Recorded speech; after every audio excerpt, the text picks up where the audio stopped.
दिखेगा।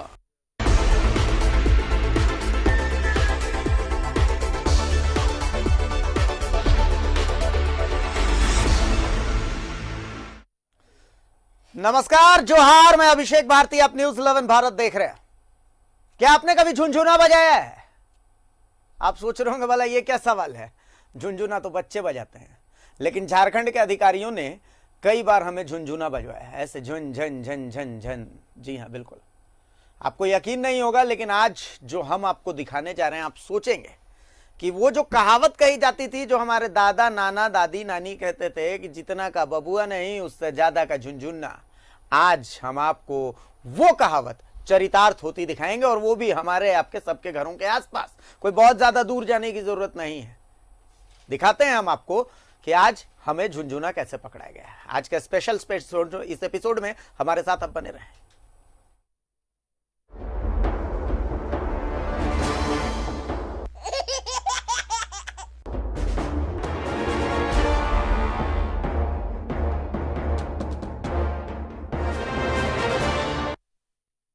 तो झारखंड के अधिकारियों का नफा नुकसान आपको आश्चर्यचकित कर देगा। झारखंड के अधिकारी इतने जबरदस्त हैं कि 25,000 की पॉस मशीन, समझिए पॉस मशीन क्या होती है। जब आप राशन लेने के लिए जाते होंगे तो उसके हाथ में एक मोबाइल, राशन डीलर के हाथ में एक मशीन देखते होंगे, टू टू टू टू की आवाज आती है, जैसे मोबाइल में डायल करने पर आती है। इस मशीन की मार्केट में कीमत है 25,000 रुपए एट द मोस्ट, मैक्सिमम। मैं ऐसा क्यों कह रहा हूं, यह भी मैं बता देता हूं आपको। यह मशीन 2G नेटवर्क पे काम करती है। 4G का आप जब फोन लेने जाते हैं जिसमें 4G नेटवर्क हो, तो मैक्सिमम कितने में आएगा, मिनिमम कितने में आएगा? 10,000 तक में आपको एक ढंग का फोन मिल जाएगा। लेकिन ये 2G पर काम करने वाला पॉस मशीन, जब आप गढ़वा जाएंगे तो वहां पर डीलर यूं करके और यूं यूं यूं दबाते रहेंगे कि नेटवर्क आएगा तो राशन मिलेगा, नेटवर्क नहीं आएगा तो आप भूखे मर जाएंगे, राशन नहीं मिलेगा। यह 25,000 की पॉस मशीन के लिए अब तक झारखंड सरकार एक साल में 84,000 रुपए का किराया देती है। जी हां, खरीदा नहीं है हमने, किराया देती है। और अब हमारे अधिकारी पीठ ठोक रहे हैं, कह रहे हैं कि अगले कुछ महीने और किराया देने के बाद यह मशीन हमारी हो जाएगी। तो भाई सोचिए कि 25,000 की पॉस मशीन के लिए अब तक लाखों रुपए किराया देने के बाद वो मशीन हमारी हो जाएगी। पीठ ठोकिए, आप झारखंड में हैं, दिखाइए ये रिपोर्ट। बबुआ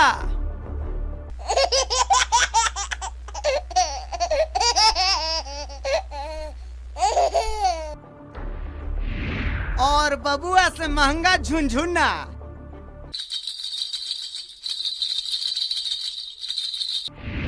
अब समझिए कैसे। राशन देने के लिए राशन दुकानों में पॉस मशीन लगाई गई। 2016 में सरकार ने पीडीएस दुकानों के लिए पॉस मशीन लेने का फैसला किया। तय हुआ कि 21,087 पॉस मशीन भाड़े पर ली जाएगी। एक पॉस मशीन की कीमत बमुश्किल 25,000 रुपए होगी। लेकिन अब तक झारखंड सरकार ने इसका किराया 84,000 रुपए भर लिया है और आगे भी ये भरता रहा जाएगा।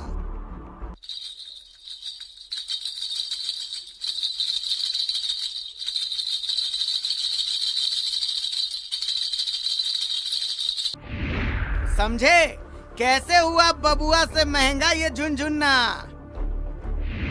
ये पॉस मशीन 2G पर चलता है। बढ़िया 4G पर चलने वाला टिप टॉप फोन भी 10 से 15,000 में आ जाएगा। बात वही है, बबुआ से महंगा यहाँ झुनझुना है।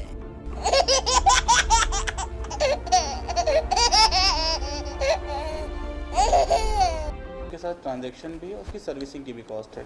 अगर देखा जाए तो 1350 रुपये प्रति माह जो हम लोग उसे रेंट दिया जाता है ये पॉस मशीन में, उसमें 700 रुपये उसका रेंटल फीस होता है और 650 रुपये उसकी एनुअल मेंटेनेंस चार्ज या सर्विसिंग कॉस्ट, जिसमें मोबाइल सिम के साथ साथ जो UIDA के वेबसाइट UIDA के पोर्टल के साथ बायोमेट्रिक ऑथेंटिकेशन का सॉफ्टवेयर अपडेट होता है, वो सारी भी चीज़ें उसमें इंक्लूडेड हैं। ठीक है, प्लस 18% GST है।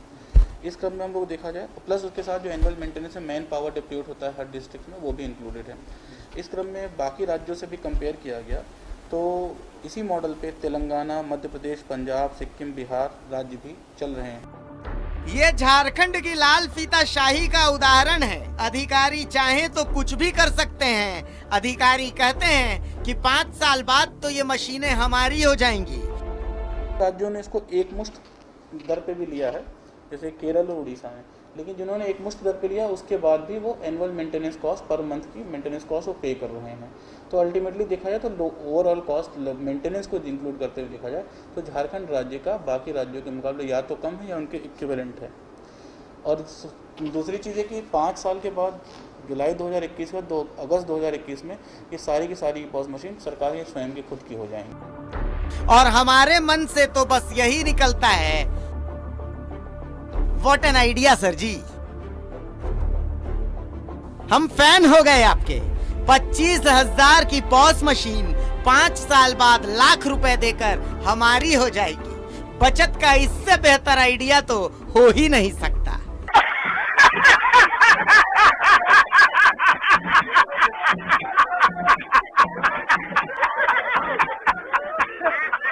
रांची से न्यूज़ 11 भारत के लिए शाहनवाज अख्तर की रिपोर्ट।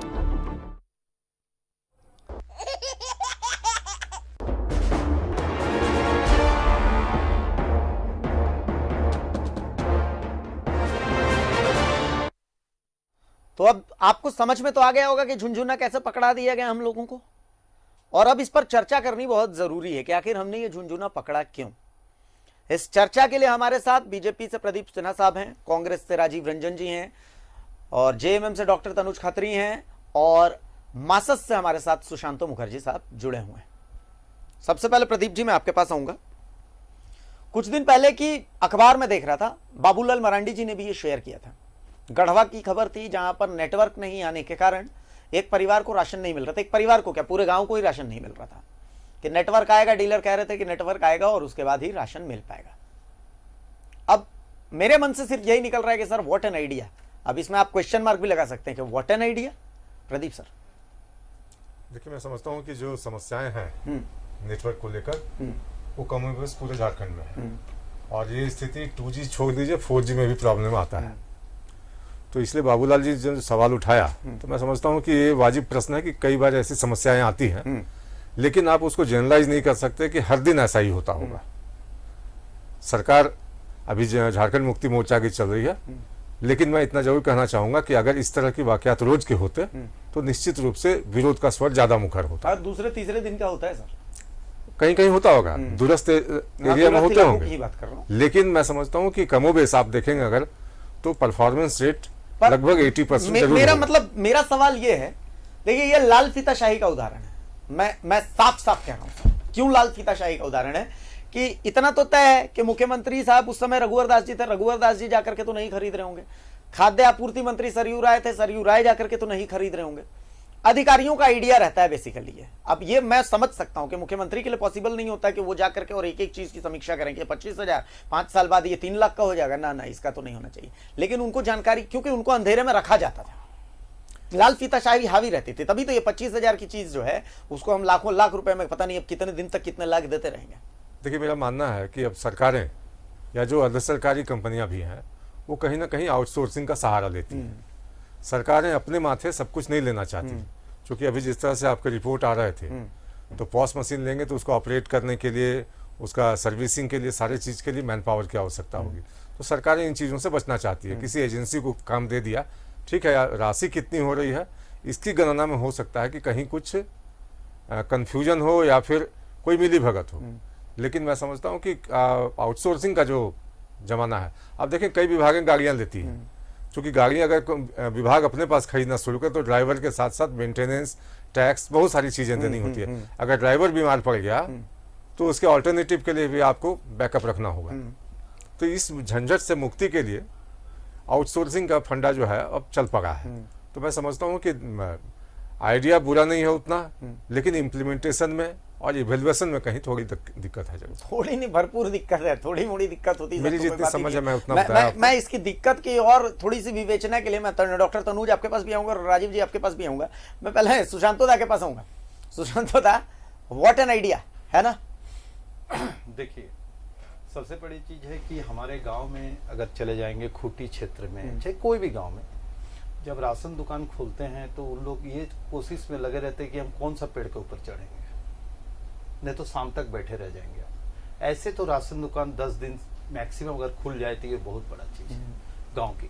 और वहाँ नेटवर्क नहीं है। पहला है कि हमें नेटवर्क को सही करने के बाद इसको लाया जाना चाहिए था, तब हम सक्सेसफुल होते। टाउनशिप में निश्चित तौर पर चलेंगे, लेकिन गांव में वंचित रह जाते हैं, नहीं मिलते उससे, राशन नहीं मिलते। वो राशन के लिए इस गांव से 1.5-2 किलोमीटर में आपको राशन दुकान, वो जाते हैं सुबह से शाम हो ही रह जाता, नहीं मिलते, फिर दूसरे से भेजवाते कि पूछने के। दूसरी बात, ये जिस 2016 में जब लिया गया, इसका रेट तो सबको पता था।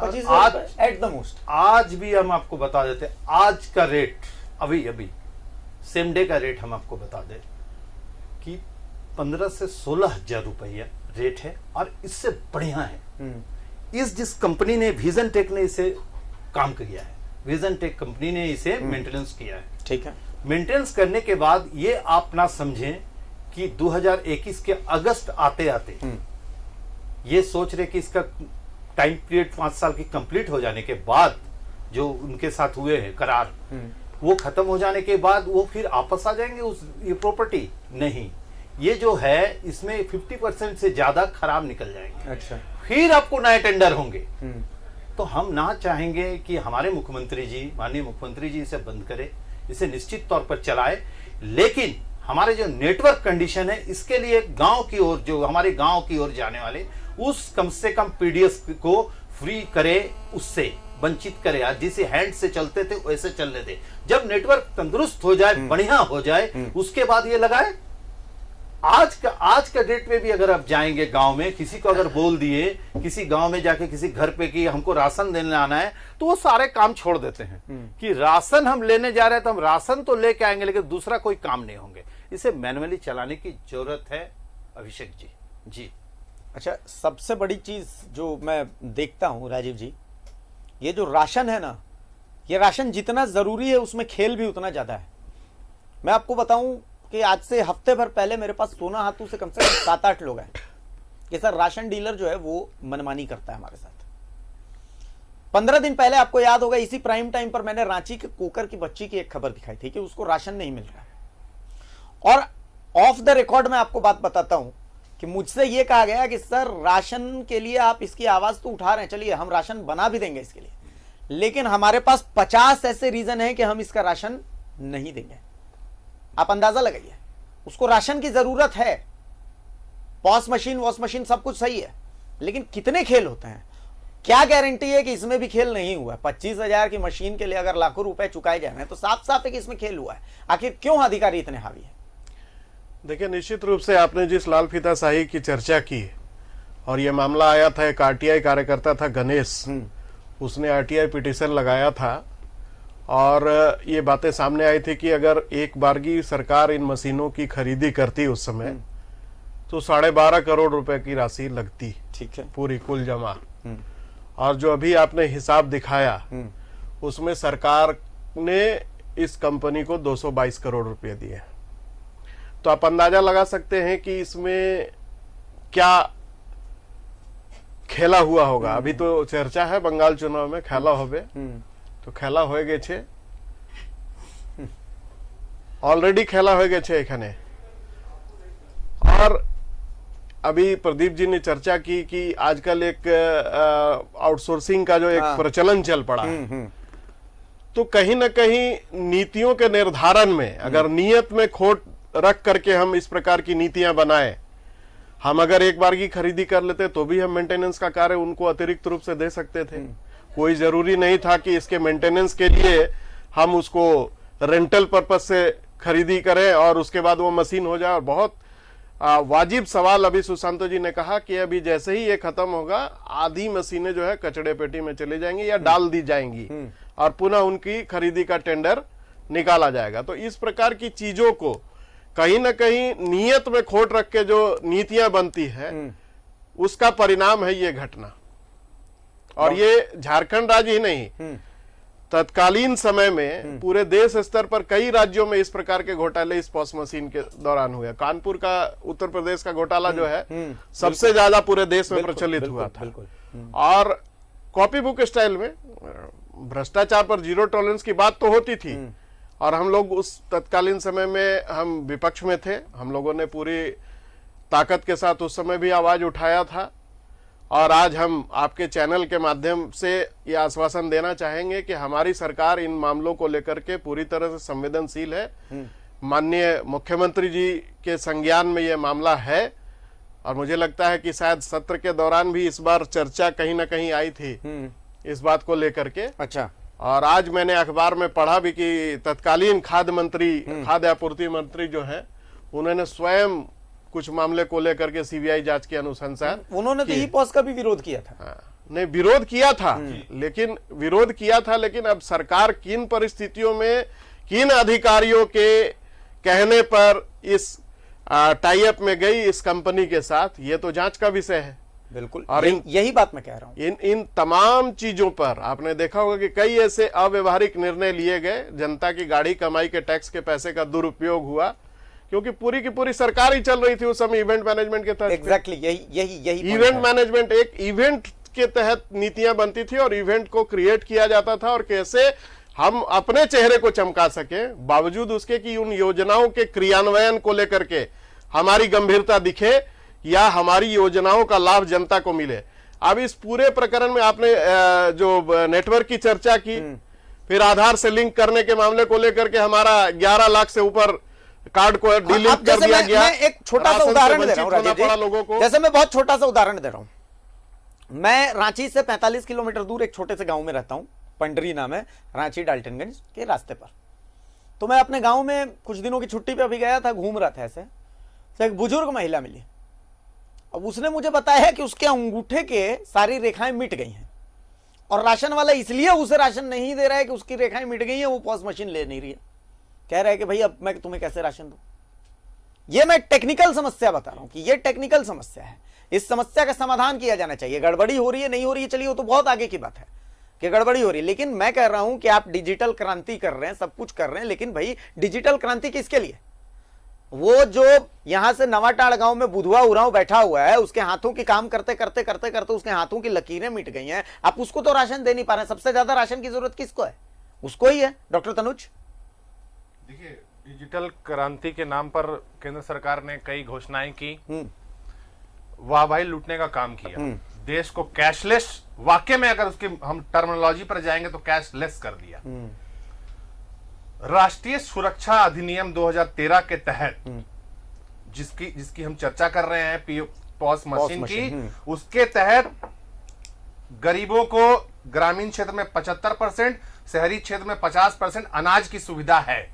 1 रुपए में, 2 रुपए में, 3 रुपए में, जहां चावल गेहूं के जो भी उसका क्वांटिटी होगा उस हिसाब से। इन्होंने सिंपल भाषा में अगर आप समझने का काम कीजिएगा तो भारतीय जनता पार्टी की जो तत्कालीन सरकार थी, आदरणीय रघुवर दास जी जो मुख्यमंत्री थे, उन्होंने सुनियोजित तरीके से, मैं पूरे गंभीरता से इस बात को कह रहा हूं, सुनियोजित तरीके से भ्रष्टाचार करने के लिए, यहां के गरीबों का अनाज को खाने के लिए ये पॉस मशीन लाने का काम किया। क्यों किया? इसकी गंभीरता सारी कमोवेश सारी बातें आपके रिपोर्ट में आ गई, लेकिन वैसी बातें जो आनी चाहिए और जो झारखंड की जनता को भी जानने की जरूरत है। अभी पिछले दिनों हम आप ही के चैनल पे एनआईसी को लेकर के चर्चा कर रहे थे कि किस तरीके से जमीन की लूट हुई है। मैं आपके माध्यम से और इस चैनल के माध्यम से हम ये चर्चा पे लाना चाहते हैं इस पटल पर कि 2016 से जब से ये पीओएस मशीन लागू हुई, तो लागू होने के बाद आप डिजिटल मशीन है आपके पास आंकड़े होंगे कि केंद्र सरकार ने कितना अनाज का अलॉटमेंट किया और कितनी डिलीवरी हुई। इसकी अगर जांच हो जाएगी ना तो सारे के सारे अधिकारी सलाखों के पीछे होंगे, क्योंकि अगर और कहीं ना कहीं मैं स्पष्ट रूप से, मैं आधिकारिक रूप से इसकी जानकारी नहीं है कि इसका भी जो डेटा है वो शायद मैं शब्द का प्रयोग कर रहा हूं कि वो कहीं ना कहीं हैदराबाद से, जैसे पुणे से संचालित होता था, वहां से संचालित होता है। और जो एसओ, जो मार्केटिंग ऑफिसर, यहां तक कि कई जनप्रतिनिधि भी इस गरीबों का अनाज को खाने में शामिल हैं। ये बात की गंभीरता पर सवाल होना चाहिए और माननीय मुख्यमंत्री हेमंत सोरेन जी के संज्ञान में, चाहे आपके माध्यम से हो चाहे और किसी माध्यम से, जो भी चीजें आई हैं वो कोई भी अधिकारी बख्शा नहीं गया है। आपने देखने का यह काम किया है और निश्चित तौर पर एक संजीदा और युवा मुख्यमंत्री है और एक गरीब का बेटा है। अगर गरीबों के अनाज में को लूटने का काम भारतीय जनता पार्टी और रघुवर सरकार ने किया है तो वो बख्शे नहीं जाएंगे। प्रदीप जी कुछ कहना चाह रहे थे? मैंने अभी दोनों को सुना। इन लोगों ने काफी आरोप लगाए पिछली सरकार पर। हाँ। लेकिन मैं एक बात कहना चाहूंगा कि सरकार तो अब इनकी है 1.25 साल से, तो जिस जांच की बात कर रहे हैं वो उसको मैं समझता हूं कि जितनी जल्दी हो कराना चाहिए इनको। लेकिन सिर्फ चैनल पर बोलने के लिए अगर ये बातें हैं तो मैं समझता हूं कि आपको भी इसकी गंभीरता को समझनी चाहिए कि यहाँ कहने के लिए कुछ और है और बाहर चुप्पी साधना है। क्या चुप्पी है? अब जहां तक देखिए, मैं बीच में इसलिए नहीं बोलता हूं, लेकिन जब ये इस बीच में तो हम भी बोल सकते हैं भाई, तो इनको मैं भरोसा दिलाना चाहता हूं, क्योंकि पहला, अगर ये कार्रवाई की बात कर रहे हैं तो कहीं ना कहीं ये पिछले रघुवर सरकार में जो भ्रष्टाचार हुआ है उसमें अपनी हामी भर रहे हैं। तो जरूर होगी कार्रवाई, जरूर होगी कार्रवाई। चलिए अभिषेक जी, बैठे तो चलन पे बात करेंगे ना, मैं बोल सकता हूँ अभिषेक जी। जहां बैठे हैं वही बात करेंगे। देखिए, जब राज्य में सरकार बनी तो इन्होंने कहा कि नहीं, बिल्कुल आर्थिक आपातकाल है, पैसा नहीं है, खजाना खाली हो गया। भारतीय जनता पार्टी ने चुनौती दी इनको कि श्वेत पत्र जारी कीजिए, दुम दबाकर बैठ गए। तो वही पत्र तो जारी हुआ था। नहीं, बता रहा हूँ, वही हश्र इसका भी होने जा रहा है। श्वेत ये बड़े जोर शोर से यहाँ चिल्ला रहे हैं ना। राजीव जी, इनकी पार्टी के ही प्रदेश अध्यक्ष जी जो है वो खाद्य आपूर्ति मंत्री हैं, जांच करा लेना चाहिए। सांच को आज क्या, हम तो बीजेपी के प्रवक्ता होने के नाते हम आपको चुनौती दे रहे हैं कि आप जांच कराइए इन चीजों की। कहीं गलती होगी, जो होगा शामिल उसको कोई बचाने सामने नहीं आएगा। अब आपकी बात का जवाब देता हूँ कि आपने कहा कि पीओएस मशीन के कारण राशन नहीं मिल रहा। मुझे अच्छी तरह से याद है कि सरकार ने 3 विकल्प दिए। ठीक है कि अगर पीओएस मशीन में जो फिंगरप्रिंट की बात आपने कही या नेटवर्क की प्रॉब्लम के चलते कहीं कहीं समस्याएं आती हैं, तो वहां ये कहा गया कि एक रजिस्टर रखेगा डीलर, उसमें वार्ड, उस संबंधित वार्ड का वार्ड पार्षद या जो जनप्रतिनिधि है वहां का मुखिया हो, पंचायत सदस्य हो, वो आइडेंटिफाई कर देगा कि हाँ ये अमुक व्यक्ति सत्य है, तो राशन दिया जा सकता है। तो मैं समझता हूं कि सिर्फ एक ही रास्ते से राशन दिया जा रहा हो ऐसा भी नहीं है, कहीं कहीं ऐसी समस्याएं आती हैं। और सुशांतो जी ने जो बात उठाया कि नहीं, खूंटी में तो दिन भर लग जाता है, लोग पूछते हैं तब जाते हैं, तो मैं समझता हूं कि इनको सच्चाई का पता नहीं है। अभी मैं पिछले दिनों मुश्किल से 1 महीना पहले खूंटी गया था और मैंने भी 2-3 दुकानों में पूछा था इस बात को लेकर। समस्याएं हैं, मैं इस इनकार नहीं कर रहा हूं, लेकिन उन्होंने कहा कि हम वैकल्पिक व्यवस्था के तहत उनको राशन देते हैं, कोई भी व्यक्ति खाली हाथ न जाए, इसका हमें भी प्रयास होता है। अच्छा। तो ये व्यवस्थाएं हैं, इसको आप नकार नहीं सकते हैं। और मैं समझता हूं कि इस तरह की चीजें कह के, चूंकि देखिए अभी तो सरकार इनकी चल रही है, मैं जो बयान दे रहा हूं तो सरकार की कार्यप्रणाली को भी उससे बल मिलता है। कोई भी सरकार रहे, राशन तो बंटेगी, चाहे बीजेपी की हो या जेएमएम की भी हो। लेकिन इस पर सीधा प्रश्न खड़ा कर देना कि नहीं राशन नहीं मिल पा रहा है लोगों को, मैं समझता हूं कि एकांगी ये मोनोलॉग है। और इसलिए इसको समग्र दृष्टि से देखिए कि ऐसा होता है, वैकल्पिक व्यवस्था भी है। सुशांतोदा कुछ कहना चाह रहे थे? एक बार सुशांतोदा के पास आता हूँ। जी जी जी जी जी, इस बात को हम भी मान रहे कि सरकार ने आदेश दिए थे कि जिस तरह से अगर अंगुली के ठेफा ना लगे उसको देने के लिए, लेकिन कब? 19 में, 18 लास्ट 19 में, ऐसा नहीं कि 16 होने के बाद जब ना 2019 में आदेश है। जी 19 में आई थी आदेश, हम थे उसमें, हमको पता है उस आदेश से। लेकिन कितने लोगों को मिले? सब परेशान हो गए पूरे गांव में। और जो बोल रहे, अगर बताएंगे तो हम उसका वीडियो भी दे सकते हैं कि किस तरह से लोग चढ़ के पेड़ के ऊपर चढ़ के कि अपना नेटवर्क देख रहे। देखिए अभी आप गए थे, आज 2016 का नेटवर्क में आसमान जमीन की अंतर थी। हमें ये तय करना चाहिए कि अभी की सरकार को भी ये तय करना चाहिए, अगर नेटवर्किंग नहीं है, जो 2G, जहां पर 2G काम नहीं कर रहे हैं वहां पर 4G भी अगर मशीन ले जाए, हमें लगता है कि कोई काम की नहीं होगी। इसके लिए सरकार को, इस सरकार को भी इसे देखने की जरूरत है, अगर जनता को दिक्कत ना है। और जो ये थंब की जो बात बता रहे हैं, अब 5 साल की बच्चे के जो थंब रहते हैं वो अलग हो जाते हैं, 60 के बाद वो चेंज हो जाते हैं। इस पर क्या चीज देंगे सरकार, क्या फैसिलिटी देंगे, क्या मेडिकल फिटनेस देंगे कि उसको बिना, हम तो चाहते हैं कि 55 के बाद जिनकी भी मैंने राशन की पीडीएस में काम रहे हैं वो राशन लेने जाए, उसे स्लिप पर ही राशन देने की सरकार ने जुगाड़ लगाए। जी राजीव जी। देखिए, निश्चित रूप से मैं साधुवाद देता हूं प्रदीप जी को कि उन्होंने जांच की बात की है। तो हम भी आश्वस्त करना चाहते हैं कि अब तक जितने मामले आए आपके जानकारी में भी है या आप लोगों ने भी जो उठाया, तो अधिकारी नपे हैं और उन पर कार्रवाई भी हुई है। तो ऐसा नहीं है कि ये सरकार संजीदा नहीं है, इन मामलों को लेकर के पूरी तरह से संजीदगी के साथ सरकार काम कर रही है। और जब नीतियां बनती है तो व्यवहारिकता उसमें आनी चाहिए, और उसी व्यवहारिकता को ध्यान में रख करके अभी प्रश्न और संशय कहाँ उत्पन्न होता है, क्योंकि जो अनुभव रहा है वो बहुत कटु रहा है। अब मैं पुरानी बातों को दोहराने में विश्वास नहीं रखता हूं, लेकिन इनके ही राज में जब संतोषी भात भात करते अगर मर जाए और 13 लोगों की लोग भूखमरी से मौतें हो जाए और आधार से लिंक नहीं हो पाने के कारण अगर 11 लाख लोगों को राशन से वंचित होना पड़े, तो आप समझ सकते हैं कि स्थिति कितनी विकट होगी। और ये कहने की आवश्यकता नहीं है, ये तो लोगों ने नंगी निगाहों से देखा है। जी, ये जो आपकी बातचीत है इसको आगे बढ़ाएंगे, क्योंकि मेरे पास भी बहुत इंपॉर्टेंट पॉइंट्स हैं जो मैं डिस्कस करना चाहता हूं। यहाँ पे एक छोटे से ब्रेक के लिए हम रुकेंगे, एक छोटा सा हम ब्रेक ले रहे हैं और ब्रेक के बाद तुरंत हम हाजिर होते हैं और फिर इस चर्चा को आगे बढ़ाते हैं, क्योंकि बहुत महत्वपूर्ण मुद्दे पर चर्चा हो रही है। तो कहीं मत जाइएगा, एक छोटे से ब्रेक के बाद जल्द हाजिर हो रहा है।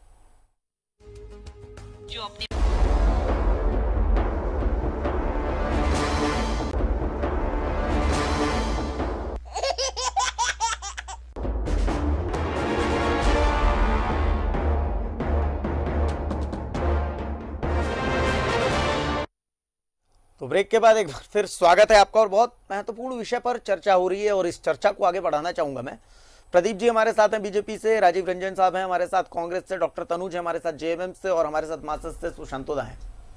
एक बार फिर से मैं प्रदीप जी के पास आना चाहूंगा। प्रदीप जी, जो चीजें सामने आ रही है, एक बात तो समझ में आती है, मैंने देखा पिछली सरकार में अधिकारी हावी थे, इस बात से आप भी मतलब कहने में गुरेज मुझे ये कुछ भी नहीं है, और मुझे लगता है कि आप भी मेरी बात से इत्तेफाक रखेंगे। क्यों मैं कह रहा हूं? पथ निर्माण विभाग में घोटाला, हमने खुद ने इसका खुलासा किया, मैंने यहीं बैठ करके खुलासा किया था। भू राजस्व विभाग में जबरदस्त घोटाला, और फिर से मैं कह रहा हूं कि संभव है कि इन सब का जो विभागीय मंत्री हैं उनको जानकारी भी नहीं होगी जो ये खेल हुआ है। अब जैसे मैं दिखा रहा था, आज से हफ्ते भर पहले मैं दिखा रहा था कि धनबाद में जमीन की रजिस्ट्री हो गई और कई एकड़ जमीन की रजिस्ट्री हो गई, कई एकड़ जमीन की रजिस्ट्री हो गई, और फरियाद करते रह गए, यहां तक कि आउट ऑफ द रिकॉर्ड पूर्व भू राजस्व मंत्री तक को नहीं सुना जाता था। इसी तरीके से खाद्य आपूर्ति मंत्री तक को नहीं सुना जाता था। उन्होंने तो अपनी पीड़ा भी कई बार बता दी थी कि अधिकारी सुनते ही नहीं है। इस तरीके की चीजें सामने आती थी, और घोटाले सर हुए हैं और अधिकारियों ने किए। मैं तो नेताओं के बारे में, आपकी सरकार को मैं कह रहा हूं कि ठीक है, सरकार का कोई नुमाइंदा नहीं था, लेकिन जो अधिकारी थे उन्होंने खेल किया है सर, और हमने लगातार दिखाया है, और इसमें भी खेल हुआ है और जबरदस्त खेल हुआ है। प्रदीप जी देखिए, जहाँ तक खेल होने की बात और घोटाला होने की बात है, तो एक पार्टी का कार्यकर्ता होने के नाते मैं फिर कहने जा रहा हूँ कि इसकी जांच होनी चाहिए, है ना। कहीं से भी पार्टी इसमें कोई इंटरफेरेंस नहीं करती है, और पार्टी का पक्ष हमेशा ये रखा है। अभी इन्होंने कहा कि 0 टॉलरेंस की सरकार को लेकर कुछ कहा, लेकिन मैं इनको ये जरूर कहूँगा कि 1-2 लोगों के चलते पूरी पार्टी को आप टेंट नहीं कर सकते। अब जहां तक प्रश्न, आपका जो मूल प्रश्न था कि अधिकारी हावी होते हैं, 1-2 लोगों की बात कर रहे थे। अब आप सब कुछ बोला नहीं जा सकता है, बस आप समझ लीजिए, है ना। और जहां तक प्रश्न है, देखिए मैं थोड़ा बेबाकी से बोलता मैं जानता हूं, इसलिए मैंने अपनी बात कर दी, लेकिन हर चीज को बिल्कुल पन्ना पलट दिया जाए ये भी आवश्यक नहीं है। अब आपने जो कहा कि अधिकारी हावी है, अभी सदन चल रहा था, तो सदन में जो सत्ताधारी दल हैं उनके विधायकों ने अधिकारियों पर प्रश्न बिल्कुल उठाई एकदम कि अधिकारी समुचित जवाब नहीं दे छिपा रहे हैं। सरयू राय जी ने कहा कि मुंह में उंगली डाल के जवाब लेना होगा इनसे। तो ये तो हमेशा से होता आया है। तो कहीं ना कहीं आप ये समझ लीजिए कि अधिकारियों का जो कॉकस है एक दूसरे को बचाने में लगा रहता है, जिस भ्रष्टाचार की बात आप कर रहे हैं, सच्चाई है ये बचाने में लगा रहता है। और राजनीतिक तो 5 साल के लिए सत्ता में आते हैं, चले जाते हैं, एकदम कटु सच्चाई बोल रहे हैं। 5 साल के लिए आते हैं, चले जाते हैं। लेकिन बदनामी चूंकि नेतृत्व करता हम हैं, एक राजनीतिक दल होने के नाते बदनामी हमारी होती है और उसका ही खामियाजा पिछले चुनाव में हमें भुगतना पड़ा। बिल्कुल। तो इस बात से कोई गुरेज नहीं है, जांच होनी चाहिए। और मैं समझता हूं कि कांग्रेस जेएमएम की सरकार चल रही है राज्य में, इनकी भी जवाबदेही है इस राज्य के प्रति भी और उन गरीब लोगों के प्रति जो पीड़ा व्यक्त कर रहे हैं कि इसकी जांच हो जाए और जो लोग शामिल हैं इसमें उनको ऐसा सजा दें, टर्मिनेट करें ना वैसे लोगों को, नौकरी से डिसमिस हो जाए वैसे लोग, तो मैं समझता हूँ बड़ा मैसेज जाएगा।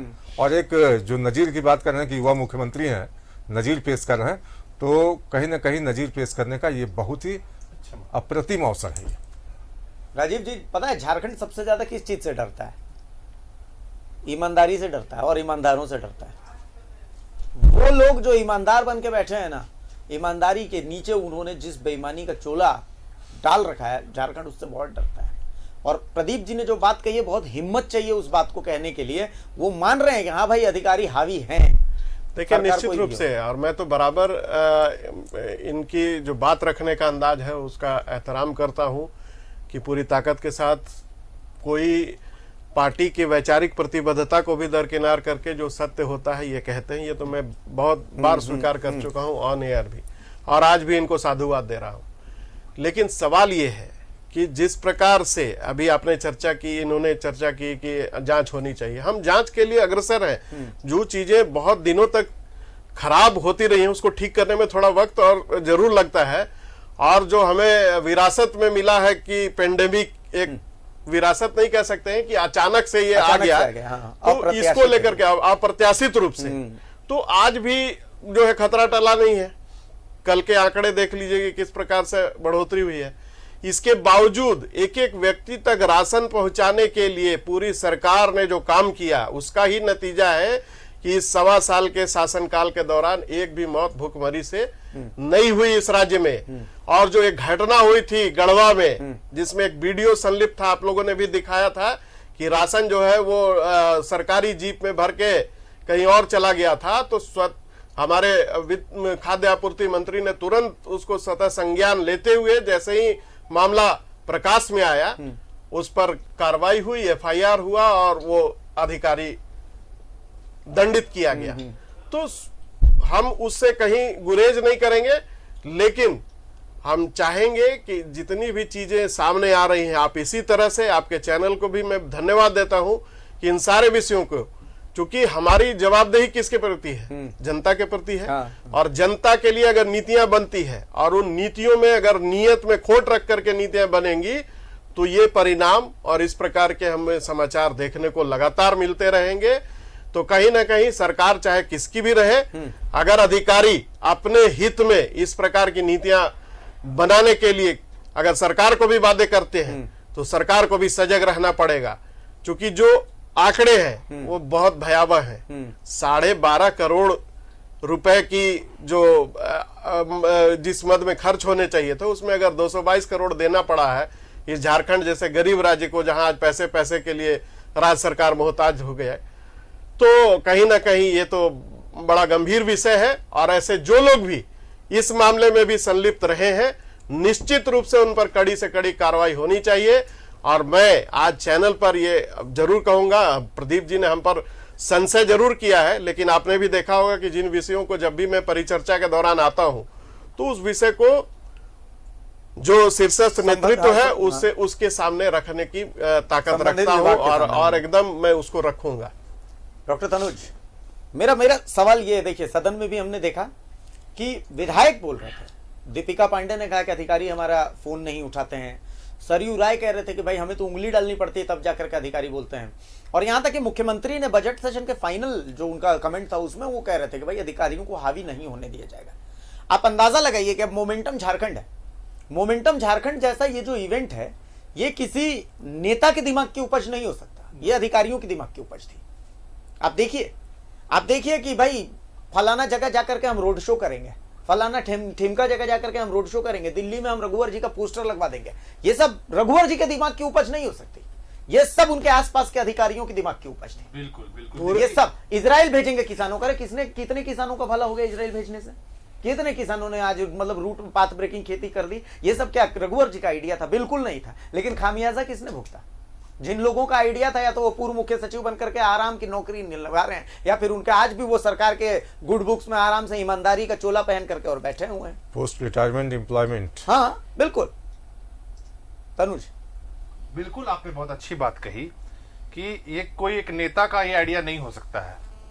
ये वैसे अधिकारी जो हार्वर्ड, लंदन जा करके आते हैं, घूम करके आते हैं, या भगवान जाने ट्रेनिंग में जाते हैं, या वहीं पढ़ाई करते हैं और कैसे यूपीएससी पास कर जाते हैं, ये भी अलग सीसेट वेसेट का मामला है। वो डिफरेंट इशू है, कभी और उस पर चर्चा करेंगे हम कि इंजीनियरिंग वाला ही ज्यादा पास हो रहा है, जो हिस्ट्री का है, इंग्लिश का, हिंदी का, वो पीछे चले जा रहे हैं। तो ये टेक्नोलॉजी से जो लैस टेक्नोक्रेट है, ये ब्यूरोक्रेट नहीं है, इनका ही आइडिया रहता है।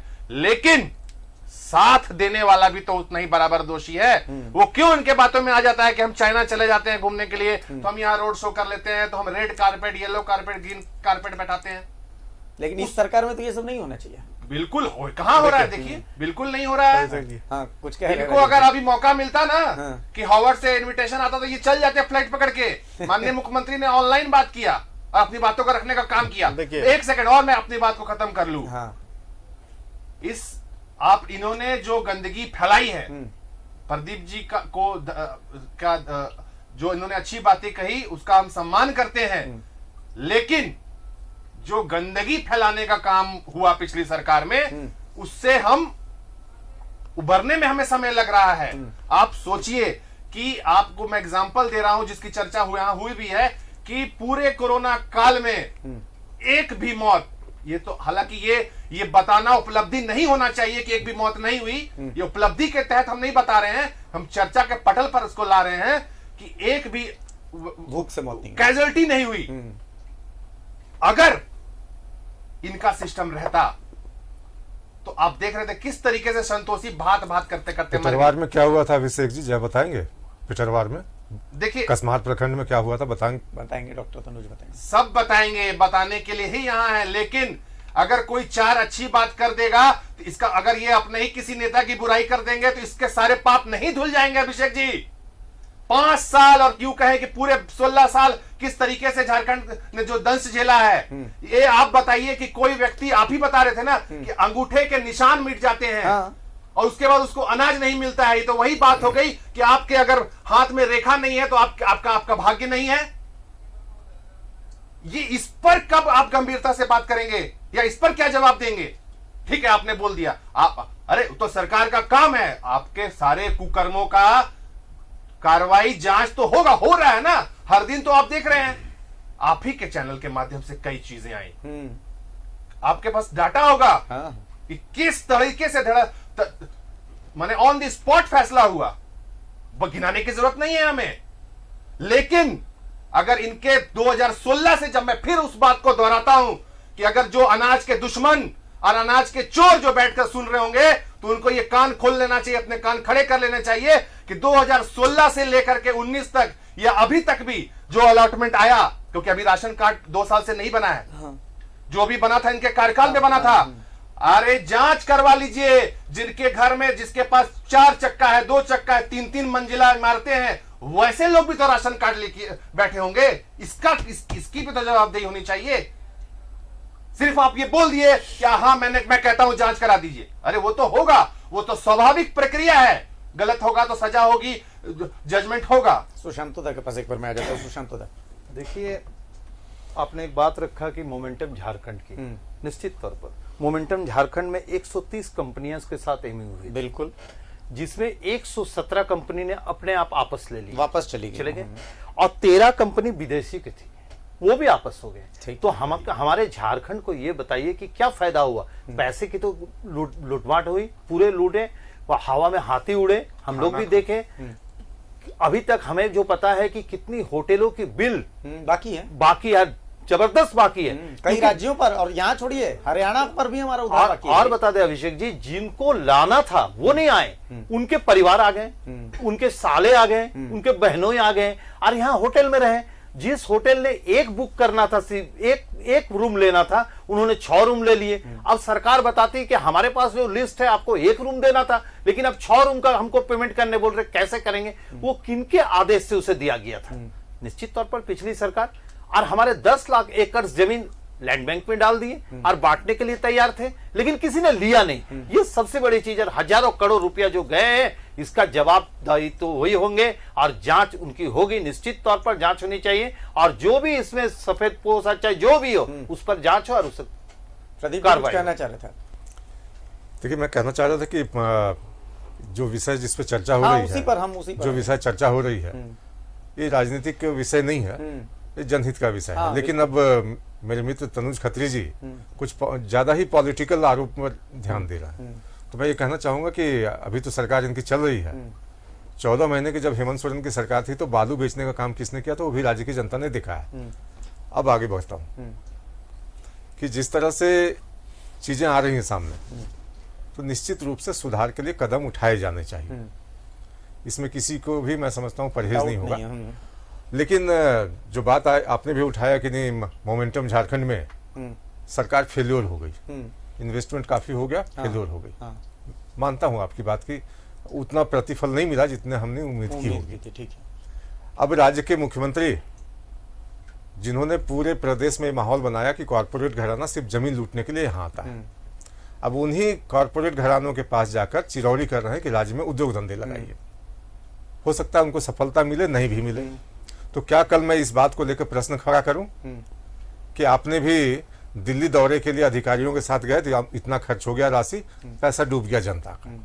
मैं समझता हूं कि हर सरकार की प्रतिबद्धता होती है अपनी जनता के लिए रोजगार की व्यवस्था करना, और उसके दिन कैसे बहुरे इस दिशा में सरकार प्रयास करती है। फेल पास होना अलग विषय है। मैं तो बहुत साफ इसे स्वीकार कर रहा हूँ कि उतना प्रतिफल नहीं मिला जितना हमने उम्मीद किया। हम मानते हैं कि भाई ठीक है, लेकिन जिन लोगों ने पूरे देश में माहौल बना रखा है कि सिर्फ कॉर्पोरेट घरानों की ही चलती है इस सरकार में, और कुछ मित्र हैं जिनके लिए सरकार काम कर रही है, तो फिर उनके पास आप क्यों जा रहे हैं? अब मैं प्रदीप जी, पलायन होता है तो पलायन का तरह से यहाँ के गरीब लोग मैं आऊंगा। प्रदीप जी देखिए, मोमेंटम झारखंड से हमें ऐतराज नहीं, हमें ऐतराज किस चीज से मैं बताता हूँ। मैं उसी पर कुछ बात जोड़ना चाह रहा हूं। मैं वही कह रहा हूँ कि ऐतराज उससे नहीं है, ये बहुत अच्छा था, बहुत अच्छा था। ठीक है, हम मानते हैं कि नहीं आया इवेंट, चलिए कोई बात नहीं। हम झारखंडियों को ऐसी चीजों की आदत है, ठीक है, हाँ, कि हम कई बार ऐसा होता है भैया, ठीक है, उसके लिए हम कोई बहुत, लेकिन दुख कब होता है मैं आपको बताता हूँ। बात बात में मुझे पता चला कि 300 रुपए की थाली 3500 रुपए में खरीदी गई। अरे भाई, 3500 रुपए में कौन सा खाना खाया जाता है? किसने खाया वो 3500 रुपए का खाना? पहली चीज। दूसरी चीज, टॉफी की जांच चल रही है ना अभी। हाँ ठीक है, ठीक है, मैं वही कह रहा हूं। और मैं इसके लिए मैं फिर से मैं वहीं पर आ रहा हूं कि मैं आपकी सरकार पर सवाल, जो पूर्व सरकार थी, अभी भी उस पर खड़े नहीं कर रहा हूं। मैं किस पर खड़े कर रहा हूं सवाल? उन ईमानदार लोगों को जो ब्रेन्स थे सरकार के पीछे, मैं अभी भी उन पर सवाल खड़े कर रहा हूं। आप संभव है, देखिए, अगर छात्र फेल होगा तो छात्र फेल होगा तो परिजन भी साथ में फेल होते हैं, और साथ में हेडमास्टर भी फेल होता है, और शिक्षक भी फेल होता है। बिल्कुल, ये होता है, मैं मान रहा हूं। लेकिन सवाल ये उठ रहा है, मेरा यही सवाल है, चाहे वो सरकार हो चाहे आज की भी सरकार हो, आखिर अधिकारी इतने हावी क्यों हैं? हम उनको काबू में करने के लिए क्या कर रहे हैं? क्या हम इतने, मतलब आप देखिए कि पिछले सरकार में जो अधिकारी गुड बुक्स में थे, आज भी वही गुड बुक्स में है। आप देख लीजिए, सब जगह आप जाकर के देख लीजिए, अधिकारियों के चेहरे नहीं बदलते और सब ईमानदार बने हुए हैं, सब पोस्ट रिटायरमेंट एंजॉय करेंगे। बुरा कौन बनेगा? आज रघुवर दास बने हुए हैं, कल हेमंत सोरेन बनेंगे, बुरे तो वही बनेंगे। तो आखिर हमारा जो अंदर का मंतव्य है वो इतना कमजोर इन अधिकारियों के सामने क्यों हो जाता है? नहीं, यहाँ पर जो व्यवहारिकता में अंतर वाली बात आ रही है और नजर और नजरिए का फर्क है, मैं आपको काउंटर करूंगा। पूर्व की सरकार ने, मैं मोमेंटम झारखंड पर कोई प्रश्न चिन्ह नहीं लगा रहा हूं, इसलिए कि आपकी सोच अच्छी थी, लेकिन जिन लोगों ने इसको एग्जीक्यूट किया उनके इरादे गलत थे।